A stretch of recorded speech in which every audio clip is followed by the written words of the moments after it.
शिकूया AI ची क्रांती. चला करूया MSCIT. आजच नजीकच्या MSCIT केंद्रात आपला प्रवेश निश्चित करा. अखेर बारामती पोटनिवडणुकीतून काँग्रेसची माघार. सुनेत्रा पवारांच्या विनंतीला मान देत उमेदवारी मागे. हर्षवर्धन सपकाळांची घोषणा. दोन्ही राष्ट्रवादीच्या नेत्यांच्या शिष्टाईला यश. बारामती पोटनिवडणूक बिनविरोध नाही. सुनेत्रा पवारांच्या विरोधात 23 उमेदवार रिंगणात. 30 जणांची माघार. अर्ज मागे घेण्याची मुदत संपली. काँग्रेसने मनाचा मोठेपणा दाखवत अर्ज मागे घेतला. बारामतीच्या जनतेच्या वतीने मी त्यांचे आभार मानतो. प्रदेशाध्यक्ष सुनील तटकरे यांची प्रतिक्रिया. राष्ट्रवादी शरद पवार पक्ष राहुरी पोटनिवडणूक लढवण्यावर ठाम.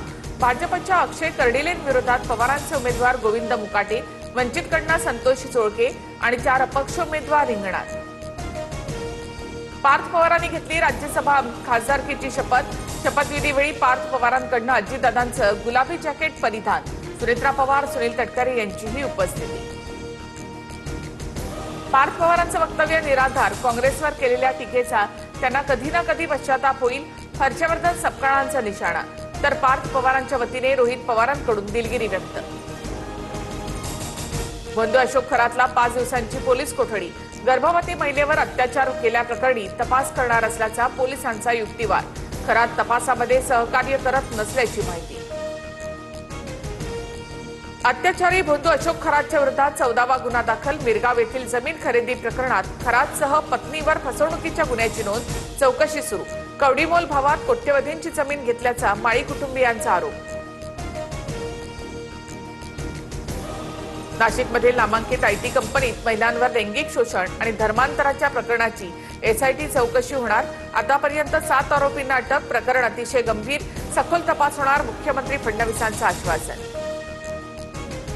नीच कृत्य करणाऱ्यांना जात धर्म नसतो. खरात आणि एरंडे हिंदू आहेत म्हणून संघटना गप्प का? लव जिहादला धर्म नसतो. सर्वांना लागू करा. संजय राऊतांचा हल्लाबोल. बीडमध्ये मुख्यमंत्र्यांच्या सभेमध्ये धनंजय मुंडेंना मंत्री करण्याची मागणी. मुंडे समर्थकांच्या घोषणा. बीडच्या गहनीनाथ गडाच्या 94व्या नारळी सप्ताहाच्या कार्यक्रमातला प्रकार. हॉर्मुझच्या सामुद्रधुनीमधून 8वं जहाज भारतामध्ये पोहोचलं.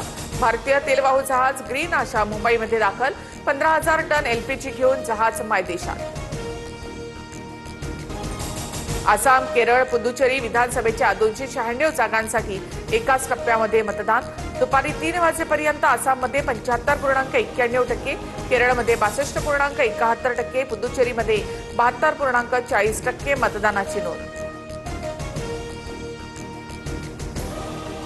शिकूया AI ची क्रांती. चला करूया MSCIT. आजच नजीकच्या MSCIT केंद्रात आपला प्रवेश निश्चित करा.